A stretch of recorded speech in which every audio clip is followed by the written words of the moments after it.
Hello అండి. అందరూ ఎలా ఉన్నారు? బాగున్నారా? నేను కూడా బాగున్నానండి. మీరు కూడా బాగుండాలని కోరుకుంటున్నాను. ఈరోజు ఈ వీడియో ఏంటంటే అత్త కోడళ్ళిద్దరూ వంట చేస్తే ఎలా ఉంటదో ఈ వీడియోలో మీకు క్లియర్‌గా చూపిస్తాను. ఒకసారి చూసేయండి.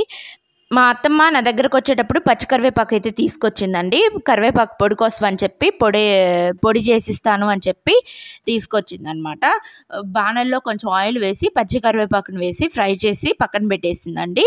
ఆ పొడి చేసేటప్పుడు మీకు వీడియో అనేది చూపిస్తాను నేను. అండ్ ఇక్కడైతే రిజిస్ట్రేషన్ ఆఫీస్ నుంచి ఇంటికొచ్చేటప్పుడు సరుకులైతే తీసుకొచ్చేసాము. మా అత్తమ్మ ఎందుకొచ్చిందంటే మేము ఇల్లు తీసుకున్నామండి. ఇల్లు తీసుకున్నాం కదా! ఇల్లు రిజిస్ట్రేషన్‌కి సాక్షి సంతకం కావాలన్నారు. మా అత్తమ్మదే పెట్టించామన్నమాట. ఇంకా మా అత్తమ్మ ఇక్కడికొచ్చినప్పుడు ఇలా సరుకులైతే తీసుకొని ఇంటికైతే వెళ్తూ ఉంటదండి. అక్కడ పల్లెటూరు కదా! కొన్ని వస్తువులు దొరుకుతాయి, కొన్ని వస్తువులు దొరకవు. అలాంటప్పుడు ఏందంటే ఇలా సరుకులనేవి తీసుకుంటాము. అండ్ సండే రోజు వచ్చేసి మా అత్తమ్మ వాళ్ళ ఊర్లో ఉండే నాగమ్మ టెంపుల్‌కైతే వెళ్తున్నామన్నమాట. అక్కడ ఇల్లు రిజిస్ట్రేషన్ అయినందుకు పొంగలైతే పెట్టుకొని కోడినైతే కోసుకుందామని చెప్పేసి వెళ్తున్నాము. అండ్ ఇక్కడైతే మా పాప కూడా స్కూల్ నుంచి వచ్చేసిందండి.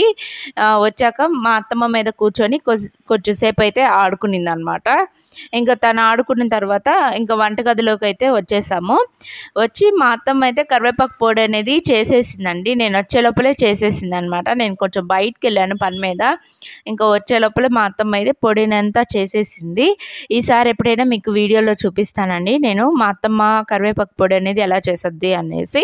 అక్కడ పల్లెటూరు కాబట్టి కరివేపాకు అనేది కొనుక్కోని అవసరం లేదండి. ఇక్కడ మనం ప్రతి వస్తువు కొనుక్కోవాలి.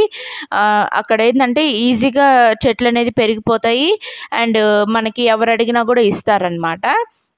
ఇంకా మా అత్తమ్మ అయితే అక్కడే చేసుకొని వచ్చేది. కాకపోతే మళ్ళీ ఎప్పుడు వస్తానో ఏమో అనేసి అయితే ముందుగానే ఇక్కడికి తెచ్చి చేసేసిందనమాట పొడి అనేది. మామూలుగా పచ్చి కరివేపాకుని అంతా ఆకంతా తీసేసి అందులో ఉండే కొమ్మలన్నీ తీసేసిన తర్వాత ఒక పట్ట మీద ఆరబెట్టుకుంటారంటండి. ఒక 2 days బాగా వెండిపోయిన తర్వాత వేయించుకొని పొడి చేసుకుంటే చాలా బాగుంటుందని చెప్పింది. ఇక్కడ మేమిద్దరం అయితే వంటగదిలో వంట చేస్తున్నాం అనమాట. మా అత్తమ్మ చేస్తుంటే నేను హెల్పింగ్ చేస్తున్నాను. అప్పటికే మిక్సీ అంతా పట్టేసింది మా అత్తమ్మ నేను వెళ్ళేసరికి. ఇంకా సర్లే అనేసి కొంచెం హెల్పింగ్ అయితే చేస్తున్నాను అనమాట. ఏదైనా సరే అంటే మా అత్తమ్మ చేసేటప్పుడు కొంచెం హెల్పింగ్గా ఉంటాను.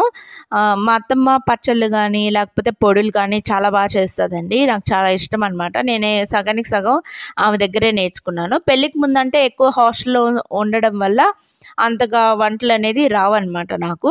ఇక్కడ ఇద్దరం కలిసి పొడినైతే చేసేసి పక్కన పెట్టేసాము. కొంచెం సేపు అయితే వంటింట్లోనే ముచ్చట్లు అనేది పెట్టేసాం అనమాట ఇద్దరము. మామూలుగా అత్తమ్మ వాళ్ళ ఇంటికి వెళ్ళినప్పుడు కూడా అత్తమ్మకి హెల్ప్ చేస్తూ ఉంటాను. అక్కడ కూడా ఇద్దరం కలిసి వంట చేస్తూ ఉంటామండి. అందుకే ఫస్ట్లో చెప్పాననమాట అత్త కోడళ్ళు కలిసి వంట చేస్తే ఎలా ఉంటుంది అనేసి. వంట విషయాల్లో కొన్ని విషయాల్లో అయితే బాగానే ఉంటామండి. కానీ ఏ అత్త కోడళ్ళు గొడవలు రాకుండా ఉంటాయి చెప్పండి. ప్రతి ఒక్కరికి వస్తూ ఉంటాయి, సర్దుకొని పోతూ ఉండాలి లైఫ్లో అనేది.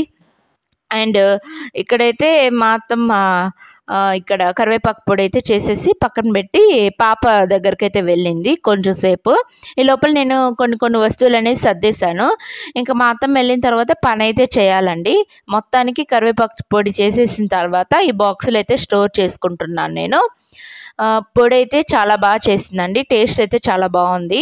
మనం అన్నం తినేటప్పుడు ఫస్ట్ ముద్ద కరివేపాకు పొడితో తింటే అరుగుదలకు కానీ లేకపోతే ఏమైనా వెయిట్ చేసినప్పుడు అలా చలవ చేస్తుంది అనమాట. జుట్టు పెరిగేదానికి కూడా మంచి హెల్తీగా పనిచేస్తుందండి కరివేపాకు అనేది. ఫస్ట్ ముద్ద నెయ్యితో కలుపుకొని వేడివేడి అన్నంలో వేసుకొని తింటే చాలా బాగుంటుంది. ఒక్కొక్కసారి ఇంట్లో కర్రీస్ ఏమైనా తినబుద్ధి అవ్వనప్పుడు ఇలా కరివేపాకు పొడి వేసుకొని తినేస్తే చాలా టేస్టీగా ఉంటుంది. నాకు బాగా ఇష్టము. మా హస్బెండ్ కూడా బాగా తింటారు. ఇంకా మా అత్తమ్మ వచ్చే లోపల నేనైతే కొన్ని క్లీనింగ్స్ అయితే చేసేసుకున్నాను కిచెన్లో. ఇంకా మిక్సీ అవన్నీ తీసి పక్కన పెట్టాను. ఇంకా నైట్కి గ్యాస్ బండ ఇవన్నీ క్లీనింగ్ చేసుకోవాలి. ఎందుకంటే సండే రోజు వచ్చేసి మా అత్తమ్మ వాళ్ళ ఇంటికి అయితే వెళ్తున్నాం అనమాట. అక్కడ పొంగల్ పెట్టుకోవడానికి వెళ్తున్నాము. ఇల్లు రిజిస్ట్రేషన్ అయినందువలన దేవుడికైతే మొక్కుకున్నాం అనేసి మా హస్బెండ్ చెప్పారు. ఇంకా అక్కడికి వెళ్ళేసి పొంగల్ పెట్టుకొని కోడిని కోసుకొని అయితే మళ్ళీ ఇంటికి వచ్చేస్తామన్నమాట. అంటే సాటర్డే ఈవినింగ్ వెళ్తున్నాము.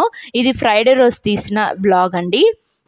ఇంక మా అత్తమ్మ నేనైతే ఇక్కడ సోడా కలుపుకునేసి తాగేస్తున్నామన్నమాట. ఇందాక నేను చూపించాను చూడండి ఆ సోడా. నేను ఎవరైనా చూడకపోతే షార్ట్ వీడియోలో అప్లోడ్ చేస్తున్నాను, సోడాని ఎలా తయారు చేసుకోవాలి ఏంటి అనేది, ఒకసారి చూసేసేయండి. ఇంకిద్దరం కలిసి సోడా తాగుతూ వంటింట్లోనే ముచ్చట్లయితే పెట్టేసామండి. నేను కొంచెం చక్కెర వేసుకుంటాను, ఇంత ఘాటు అయితే తాగలేనని చెప్పి అత్తమ్మ కొంచెం చక్కెర అయితే వేసుకుంటుందన్నమాట. ఇంకిద్దరం కలిసి కొంచెం సేపు ఇక్కడే ముచ్చట్లు పెట్టేసాము. షాప్ ఎలా జరుగుతుంది ఏంటి, పాప స్కూల్కి వెళ్తుందా లేదా, మంచిగా చదువుతుందా లేదా, ఇవన్నీ అడుగుతూ ఉందన్నమాట అత్తమ్మ. అంతా బాగుంది అని నేను చెప్తూ ఉన్నానన్నమాట. ఇంకిద్దరం కలిసి ఇట్లా మాట్లాడుకుంటూ ఉన్నాము ఇంకా వంటింట్లో అయితేను. నేనైతే మా అత్తమ్మకు తెలియకుండా వీడియో అయితే తీశానండి. ఎలా తీశారు ఏంటి అనంటే, ఫ్రిడ్జ్ మీద బాటిల్ దగ్గర ఫోన్ పెట్టేసి ఫ్రంట్ కెమెరా ఆన్ చేసేసానండి. ఇంక అంతేను, అదే రన్నింగ్లో ఉందన్నమాట. ఇంక మేమిద్దరం అయితే ఇక్కడ మాట్లాడుకుంటూ కొంచెంసేపు ముచ్చట్లయితే పెట్టినాక ఇంకా అత్తమ్మ అయితే ఊరికి బయలుదేరాలండి. అస్సలు టైం అయితే కుదరలేదనమాట, హడావిడిగా వచ్చింది. అండ్ రిజిస్ట్రేషన్ ఆఫీస్కి వెళ్ళిపోయాము. రిజిస్ట్రేషన్ ఆఫీస్కి వెళ్ళిపోయిన తర్వాత అక్కడి నుంచి రిజిస్ట్రేషన్ అయిపోయిన తర్వాత సూపర్ మార్కెట్కి వెళ్ళి ఇంట్లో సరుకులు అయితే తీసుకున్నారు అత్తమ్మ వాళ్ళు. అండ్ వచ్చేటప్పుడు టమోటాలు ఇవన్నీ తీసుకునేసి కొంచెం కిరాణా సామాన్ అంతా తీసుకొని ఇంకా అందరం కలిసి ఇంటికి వచ్చేసి ఇంకా హడావిడిగా అన్నం తిన్నామన్నమాట. హడావిడిగా అన్నం తినేసి ఇంకా కొంచెం కూడా రెస్ట్ తీసుకోకుండా కరివేపాకు పొడి చేసి ఇచ్చేసిందనమాట. అప్పటికే 4:30 అయిపోయిందండి టైం అనేది. ఇంకా అస్సలు కుదరలేదనమాట టైం కూడా. ఇంకా ఊరికి వెళ్ళేటప్పుడు అలా బజార్కి అయితే వెళ్ళాము. ఏదో వాషర్లు తీసుకోవాలి కమ్మలకి అని చెప్తే బజార్కి అయితే వెళ్ళామండి. అత్తమ్మకు తెలిసిన గోల్డ్ షాప్కి అయితే వెళ్ళామన్నమాట. ఇద్దరం సోడా తాగేసి ఇక్కడ నల్లపూసలు గోల్డ్ అంటే నల్లపూసలకి గోల్డ్ ఇచ్చేస్తున్నారు. చిన్న చిన్న అంటే డాలర్స్ లాగా ఉన్నాయన్నమాట. అది వచ్చేసి ఒక్కొక్కటి 2 గ్రాములు 3 గ్రాములు అట్లా ఉన్నాయంట. ఒకసారి వేసుకొని చూడు, నచ్చితే తీసుకుందు అనింది.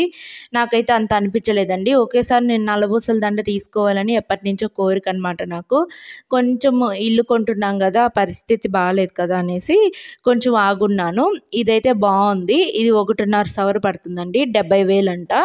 ఇంకా తీసుకోమని అంటుంటే వద్దులే అత్తమ్మ, ఇప్పుడు పరిస్థితి బాగాలేదు కదా, మళ్ళీ తీసుకుంటాలి అని చెప్పి అంటున్నాను అనమాట.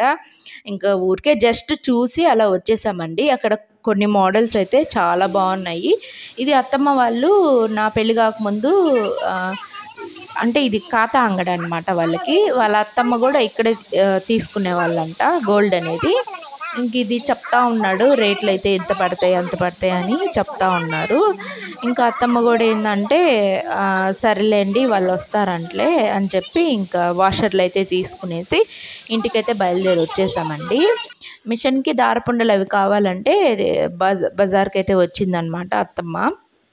ఇంకా అవన్నీ తీసుకున్న తర్వాత ఇంటికైతే వెళ్ళిపోయినాక నేను కిచెన్ అయితే ఇంకా గిన్నెలన్నీ క్లీనింగ్ చేసేసి అన్నీ క్లీన్ చేసుకున్న తర్వాత కౌంటర్ టాప్ని మాత్రం వదిలేసానండి. ఎందుకంటే రేపు మార్నింగ్ ఎలాగో క్లీన్ చేయాలి. సాటర్డే రోజు ఇల్లు క్లీనింగ్ అంతా చేసుకొని బట్టలన్నీ వాషింగ్ మెషిన్కి వేసుకొని ఇంకా ఇంటికైతే వెళ్ళిపోవాలండి. అత్తమ్మ వాళ్ళ ఇంటికైతే వెళ్ళాలి. ఎందుకంటే సండే రోజు మార్నింగే గుళ్ళో పొంగల్ పెట్టుకుంటున్నాము. సండే రోజు వ్లాగ్ చాలా బాగుంటుంది, చూసేసేయండి. మిస్ అవ్వద్దండి. సండే రోజు వ్లాగ్ మాత్రము చాలా బాగుంటుంది. అండ్ అక్కడ అన్నదానము అండ్ గుడి అన్నీ మీకు చూపిస్తాను. వీడియో నచ్చితే లైక్ చేయండి అండ్ సబ్స్క్రైబ్ చేసుకోండి. Thank you.